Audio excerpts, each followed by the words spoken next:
Welcome to the Moving Past You radio show, a show about identifying, confronting, and embracing the obstacles that block and delay us in walking in our divine purpose. Each week, we delve into the complexities and rewards of walking in your purpose. Now, here's your host, Juanita Gaynor. Good evening, everyone. Thank you for joining us this evening. Oh my goodness. I'm excited. We did have a little break last week because we wanted to observe, Passover and Holy Week. And so we definitely, didn't really do anything last week, but we are back this week. And we are doing solo this week because there was an important lesson, important topic I wanted to speak about, because I feel it's very, very important. When we think about this series, I Told the Storm. So again, just thank you for being with us. Tonight, our focus is going to be on our foundational scripture is going to be Psalms 34:18. And it reads as such: "The Lord is close to the brokenhearted and save those who are crushed in spirit." And so when I was thinking about what to discuss when I was praying to God, the things to discuss regarding I Told the Storm, he gave me this topic. He wanted me to revisit this. Done some teachings on this before, but I think now more than ever, we have to kind of understand the strength of brokenness. That I said it, like we have to understand the strength of brokenness. And you may say, what? That doesn't make sense. Like, why would there need to be strength in that? Why would we need that? But when you look back over 2020 and you look at all of the things that has happened, you understand that there has to be a strength in it. There's a reason for it. So again, we are going to definitely be discussing the strength of brokenness. Now, when I first, ventured on this topic, you thought about, what does brokenness mean? What could it mean? It can mean a lot of things. It may simply imply, messiness and imperfection. It can mean heartbreak. It can mean physical weakness. For some, it's a reason to demand pity.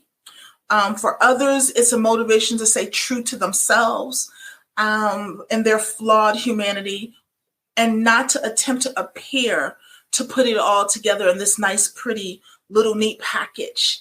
There's a lot that we can definitely talk about in regards to the meaning of brokenness. So when I think of brokenness, these are some of the questions I want you to think about. What if instead of questioning, we surrendered? What if instead of worrying, we trusted? And what if instead of wandering, we rested? And so when I think back on the last year, it was a perfect breeding ground for that.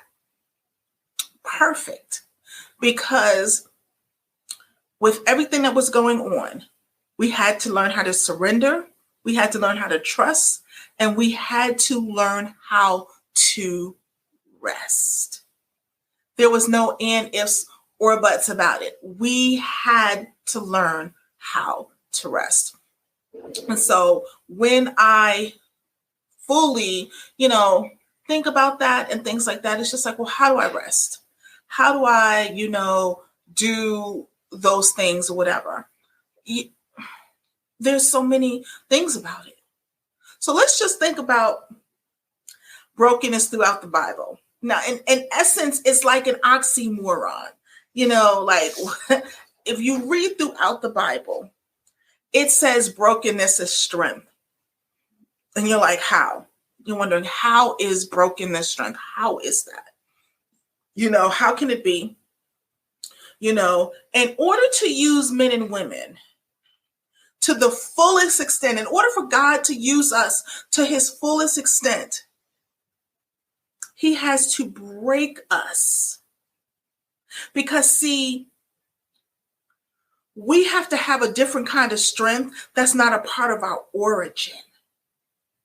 We have to have a different type of strength that is not what we were born into.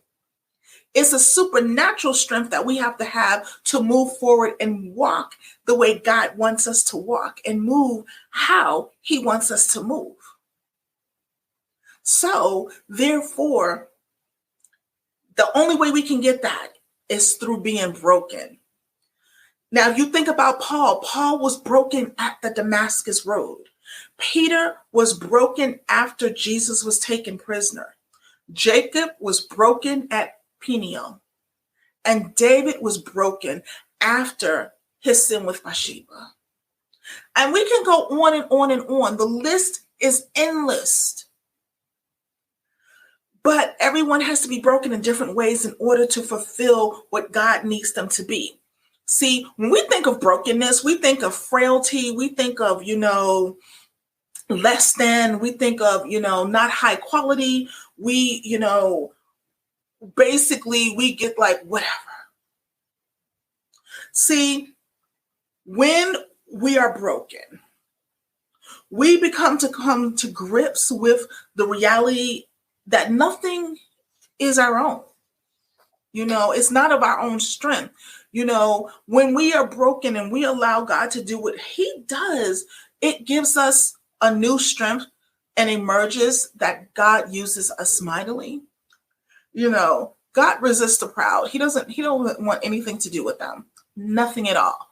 But He gives us grace to be humble. So don't fear brokenness. See, maybe a missing ingredient to a life that emerges with a new kind of strength and experience not known before. So pray for a broken and contrite heart that God can bless. And so before we go further on the teaching, just my personal journey with this. When COVID hit, it was, okay, great, I don't have to go out. But then I was reaching back and I was like, God was instructing me to do things. He was just instructing me to move. He was instructing me to be a better person. He was instructing me to step up my game. But I had excuses. It was like, oh, my schedule is so crazy. I'm going back and forth. How am I going, with, not having transportation or not having stable housing at the time? How can I do the extra? How can I go the extra mile that you want me to go to? And so when COVID hit and I didn't have the excuse of, oh, well, my schedule is crazy, or, then now it became I used oh, well, I don't have a car right now, so I can't always, do those things. Well, He took that away. And, moving into the latter part of 2020, when it was just like, okay, well, I don't have enough room. I'm not stable, I can't. So He's like, okay, I'm gonna make that way. What I learned through the year was that God was using that time to take away our excuses to serve Him. He was taking away the excuses that we couldn't step up to the bar. We couldn't get, step in the game. Because you had so many people who would say, well, I got to take Johnny to soccer practice, or I got to take, Mary over to ballet, and I got to rip and run around, and I got to pick up the kids from here, and I got to take them here. And, and He was like, I'm going to get you.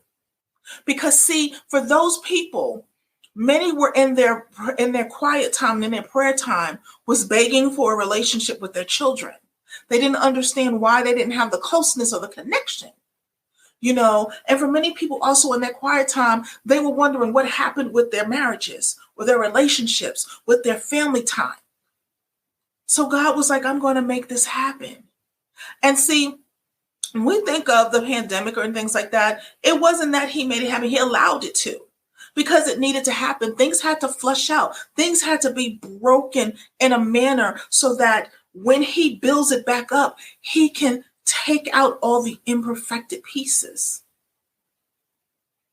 Now, I don't know the proper term for it, but it's Asian Asian culture where when they put something back together, they use like a golden glue that goes in between. And you get to see all the cracks and all the imperfections. And that's what God does with us. What he does is when he breaks us, he then picks up the best pieces. He picks up what he wants to preserve. He picks up what is going to complement and accentuate what he has bringing to the table as well. And then he gathers those pieces and he puts them together. And that gold ligament is what he is all through it. So you're like, well, I've been shattered. How I can't, all the pieces of me can't be found. All the pieces of you were never meant to be found for the new person. You had to be shattered because you're holding on to things that you wouldn't let go.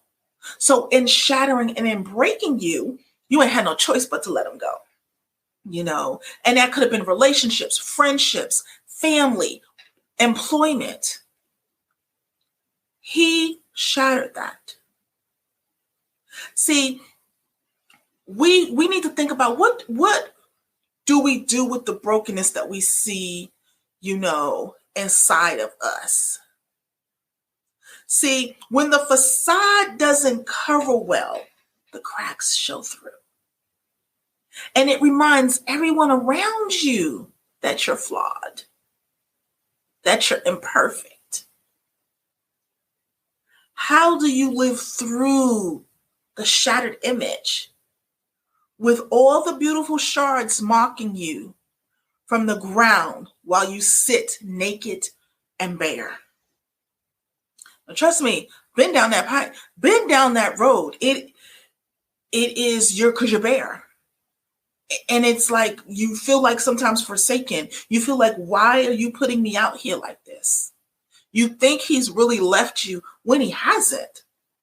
He's really preparing you for greater.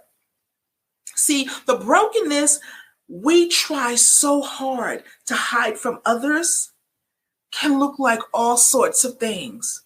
Depression, marriage problems, parenting problems, obsession with appearance and weight, suicidal thoughts, alcoholism, anger, feeling like we just don't get it. We don't get God. We don't get this Jesus thing, as we call it.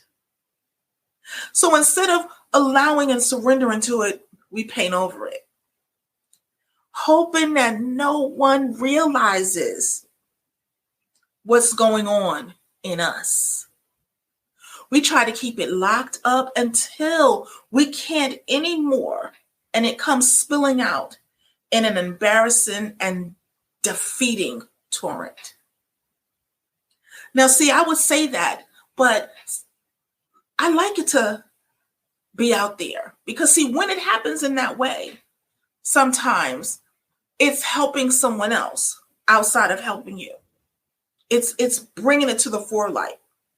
And see, when it happens, we pray to God, like, take this away from us. We don't want this. We don't need this. Why are you doing this to us? See, we want healing and we want it right now. And see, often the assumption is that these cracks in ourselves are detrimental to God's work in us. Let me say that again.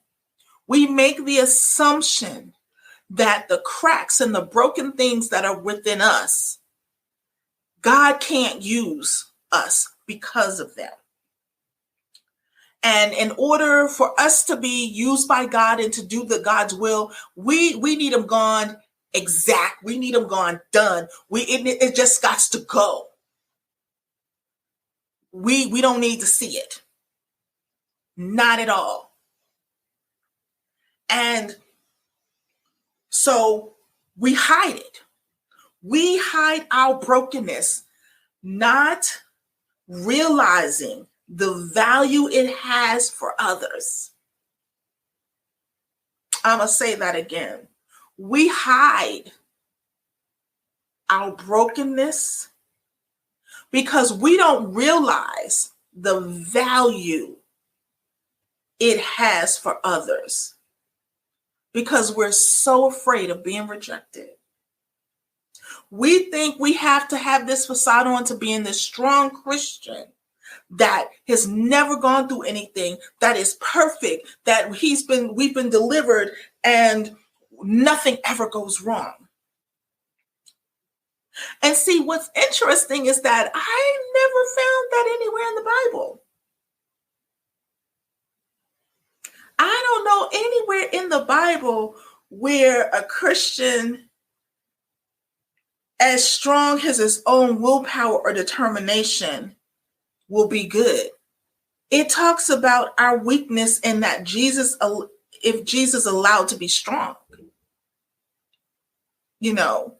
And so when I look back over my life, and I love being transparent in my life, I can honestly say that my life has been marked by brokenness. I didn't know what it was, but I always had this need to prove myself. I wanted to feel important, validated, and loved. Growing up, I tried to heal this brokenness in so many ways. First, I tried to fix it through approval. I can tell you right now, that was an epic fail. I thought that if I could get everyone to like me or accept me, this feeling of dissatisfaction would fade away and I would be happy. And see, as time went on and passed, I found that I could never win the approval of everyone. So I was left even more broken. And then, of course, I tried to fix myself through success. If I thought if I can get that 4.0, I would be happy. I studied hard. I but it was just like I would get that 4.0. I was a very bright student, but it just wasn't the answer. Then I got older, and then I tried to fix my brokenness through relationships. How many of us have tried that and has failed miserably? Because we're broken, so we don't attract what we need to build. So therefore, we attract brokenness as well, and being attractive. And yes, I was the bomb.com, still am the bomb.com. But, you really put it on. You make sure it's like the body's booming, banging, the hair's done, nails done. And I still do that, but it was on a different level back then. It was just like, I never walked out the house not stepping and moving and going. That's how I did it.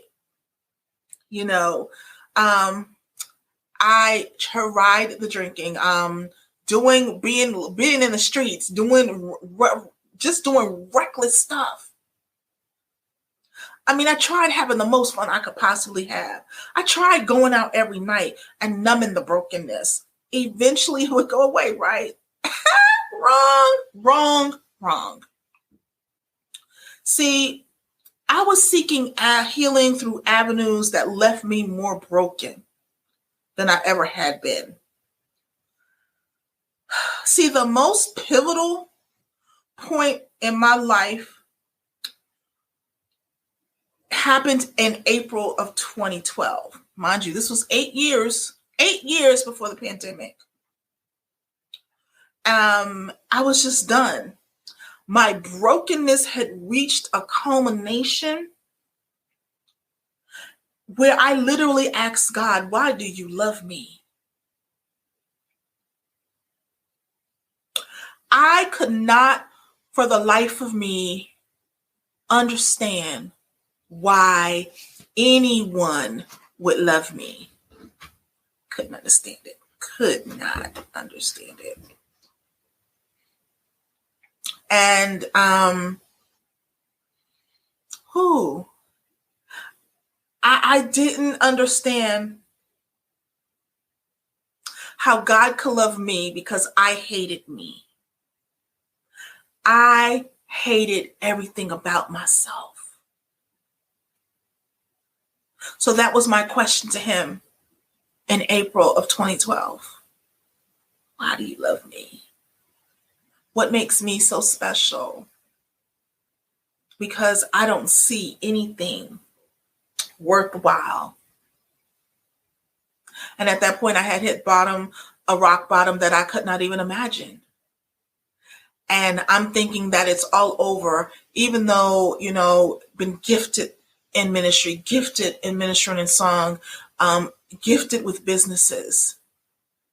It wasn't enough. I was still trying to fill voids in the world. And that was then when I decided that I was going to surrender and I was going to let him do the healing. And we have to understand that Jesus is the only way to heal that brokenness. He makes things new.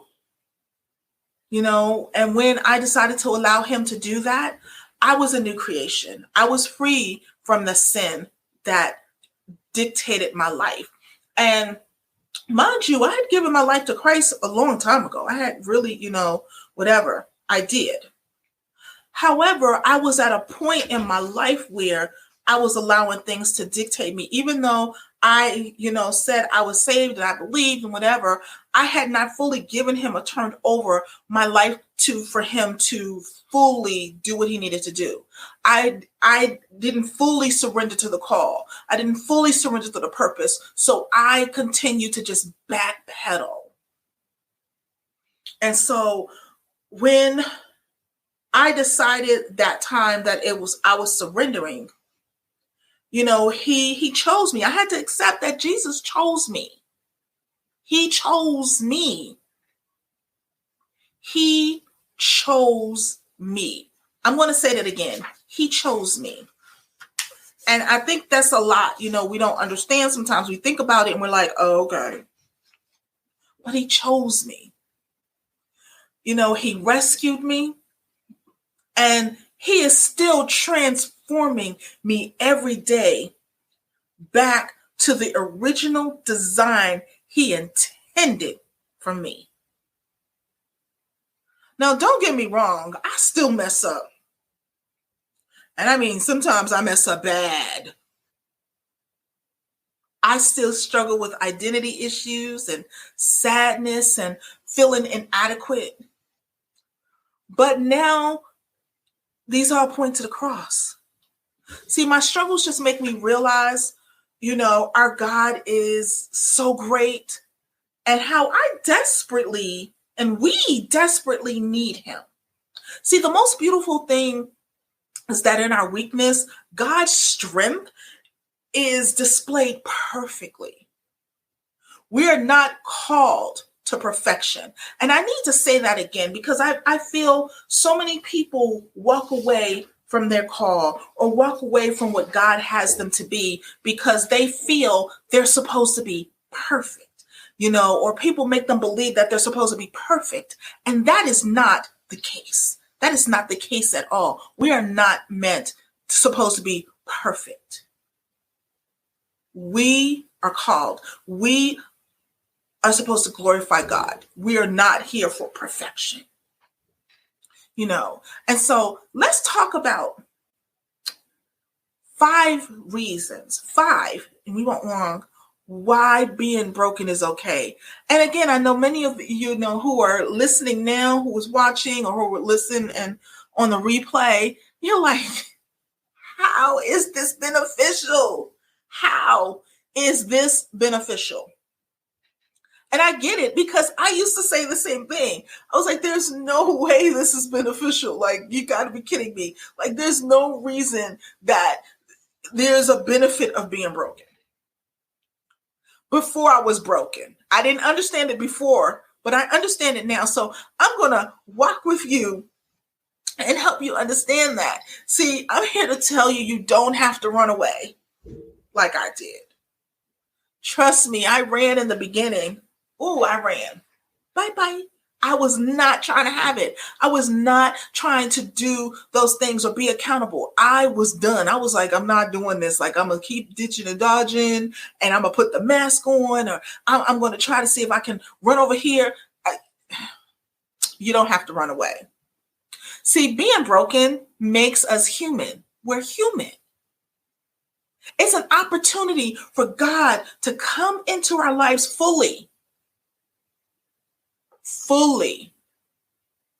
and to build something even better. So let's go over a few reasons. Number one, being broken means you're living. It means you're living. Just because you're broken, it doesn't mean, you're anything less than human. Being broken means that you took the risk. It means you pushed yourself out of your comfort zone. It means that you took that saying, live life to the fullest, and actually did it. See, in my experience, being broken means that I was pushed to my limits, and now I'm finding out how much further I can go. Number two, understand that it's going to get better. It's going to get better. See, you heard that cliche, my current situation is not my final destination. Trust me on this one. Trust me. The strongest people I know are the ones that picked up the pieces of their life and carried on. And let me help you. They didn't just pick up the pieces by themselves. God was there, helping them pick them up and pick up the proper ones and putting them back together. See, when you allow God to break you, yes, you're picking up the pieces, but with his guidance, you're picking up the proper pieces. You're leaving the shame and the hurt and the disrespect behind.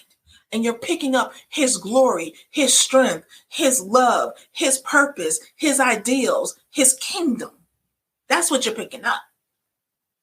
So when he breaks you and you're picking up those pieces with his guidance, you're picking up the pieces that you need to continue to build. Now, it may not be better tomorrow or the next day or the next month, but it will be. You have to just keep pressing and keep smiling and keep obeying and keep living. And it will. My favorite part of being broken is that it's an opportunity for growth. Yes. It is that time when God comes in and builds something greater, strengthens you, uplifts you.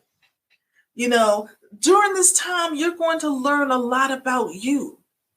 See, being broken allows God to show you, allows you to learn and tap in to who he originally created you to be. It allows you to see the depths of your soul and to understand that he has so much greater for you. It allows you to see you. Surround yourself with godly people. Surround yourself with friends and family who can uplift and correct and love. You ever heard the thing? It was something that my grandmother used to tell me all the time. She says, sweetheart, when you get married, you should have married friends. All of your friends should not be single. And I didn't understand that at first until I got married. And then you realize that you don't do things as single people do. So what you do is you gather yourself with like-minded individuals. People who are going to tell you if your stuff is not in order. People who are going to love you. People who are going to counsel you. People who are going to uplift you.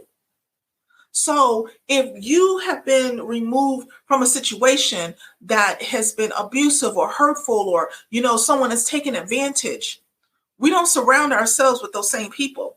We don't put ourselves back in the same situation because then it gives us the same results. When we have been broken and we've been put back together, we now surround ourselves with the people who can uplift and glorify God. Who's going to call us out on our BS when we try to land it? Who's going to uplift us when sometimes we just hit that low and don't realize that, you know what, even though this is a low point, God is still here. I'm still his. I'm still chosen. I'm still wanted. I'm still loved. The fourth benefit of being broken, and this is one that I had to truly learn and to embrace, that it was okay to feel emotions. For most of you who don't know my background, I am the survivor of physical and sexual childhood abuse, domestic violence. So I was beaten into submission. My feelings didn't matter. Emotions was, didn't happen. So you didn't know what to do. It was okay to just be numb. So when you are now in this healing process and now you're dealing with this rush of emotions that come to you, you don't know how to deal with them. There's foreign and you think it's out of place. You think you should not feel it. You think it's something that should be left to someone else. But in actuality, it is okay to feel emotions. See, I know for me, the hardest part was to admit that I was broken and that I felt things. I was finally admitting that it bothered me. I was admitting that I was hurt. And that was the hardest part for me, to admit being hurt. The next part was admitting that I needed help. And the reason why sometimes we don't need help because we feel people will use it against us and mistreat us and be unkind. I'm here to tell you that it is okay to ask for help. Ask a friend, a mentor, or even better, ask God. And God is going to place in your life the people around you that you can ask for help that is going to be there for you. It's okay to admit that you can't handle this life on your own. And 5, it doesn't make you less human. It doesn't make you any less human. In fact, feeling broken, it makes you more human. It's a part of life. You're not the only one that feels hurt or alone or betrayed or depressed or devastated or lost. You're not the only one that feels like the world is crashing down around you and on you. Trust me, you're not. I know you're not the only one because for a very long time, I felt that way. And so when I think of the last year, God has allowed brokenness to happen because we are in a state that we need him more than ever. We're in a state that we can no longer turn a blind eye to what is necessary. So what now has happened is that all the excuses, all of the complaints, all of the things that we use not to spend time with him, not to spend time with our family, not to spend time with our children, not to spend time with ourselves. The pandemic for me, the most part for me, has been the ability to spend time with me, to look down in the depths of my soul and understand, what do I do? Where have I come from? What is going on? I've had to look at some harsh realities. I've had to deal with some crazy things. But in that quiet time, which was necessary, I no longer can hide behind a busy schedule, or that I had to be up at the crack of dawn so I can get in the car and drive to the other end of town and do this. I no longer had those excuses. So we had to deal with it. And in dealing with it, it was a blessing. Because see, brokenness is so beautiful because of how God can use it in our lives. It is something that can draw us near to Him. Brokenness can make room for a contrite heart and repentance to bring us back into fellowship with Him. I know so many people who flipped because we have not been in the physical building of church.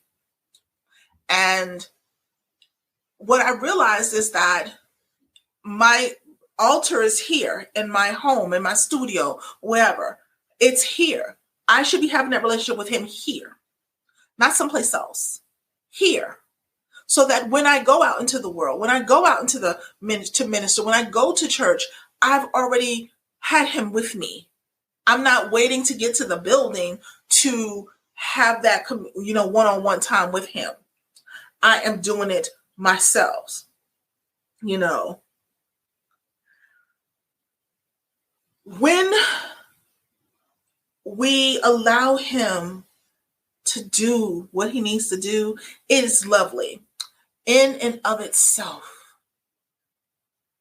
It's not the end of the journey. It's not, a cute hashtag, because, we become hashtag crazy, in the virtual environment, to put a nice picture on a dirty house or things like that. It's not a word to use when we want to feel authentic.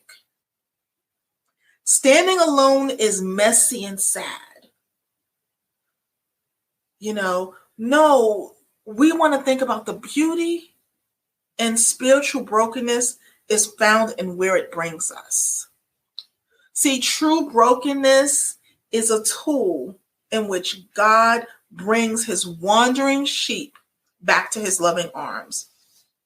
So when I say all that, I want the Lord to break me. I want to surrender to His will, and I want you to too.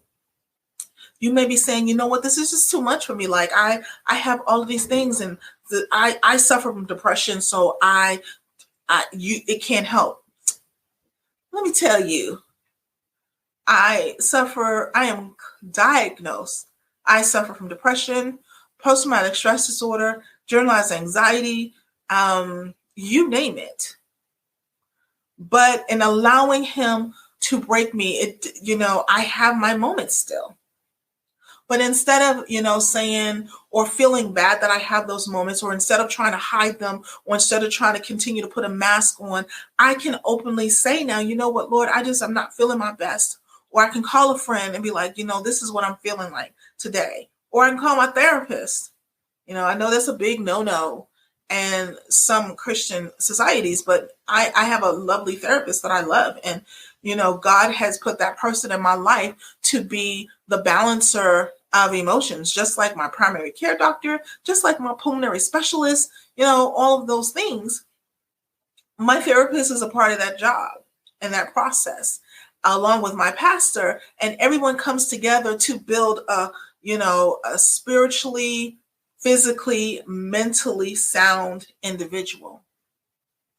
So even though we are still in the midst of this pandemic, even though for some people they've lost greatly, for some people they've lost loved ones and they're still hurting. For some people, they have loved ones that are suffering from the virus right now, and you just think that it's not going to get any better. Or you've lost someone and you said, well, God, why did you let that person go? Well, was their time here done? Was everything that they can do completed? Did they, walk in their purpose? Or was God trying to make room for you to grow, for you to flourish, for you to go to the next level? Sometimes we have to look at it just that simple. While it's, we're going to hurt, we're going to want our loved ones and our friends and our families next to us, we have to be ever present and ever thoughtful about where God wants us to be. So I thank you for joining us this evening for I Told the Storm, The Strength of Brokenness. I Told the Storm is a series that we'll be carrying out for as long as God tells me to, where we'll be discussing with awesome men and women about their struggles and how they've sought God to do those. And you know what? And if they're still going through them, and what their I Told the Storm moment was. So if you're interested, you can go to the website, www.movingpastyou.com, to look and request to be a speaker. Or you can go to our Facebook page and check off, contact, and therefore somebody will reach out to you with the information. But we want to hear your story. We do. We want to hear your story. We want to know how you had your I Told the Storm moment. So look forward to talking with you on next week as we continue the series, I Told the Storm. I told the storm that there was strength in brokenness. And every day I live it. Every day I breathe it. Because there is strength in brokenness. Thank you so very much. We'll see you next week and have a blessed evening. Thanks for joining us this week on the Moving Past You radio show. Make sure to visit our website at www.movingpastyou.com, where you can subscribe to the show on iTunes. If you found value in the show, rate us on iTunes or simply tell a friend about the show. Be sure to tune in next Thursday for our next episode. And remember to always be kind in your word, your thought, and in your deed. Be blessed.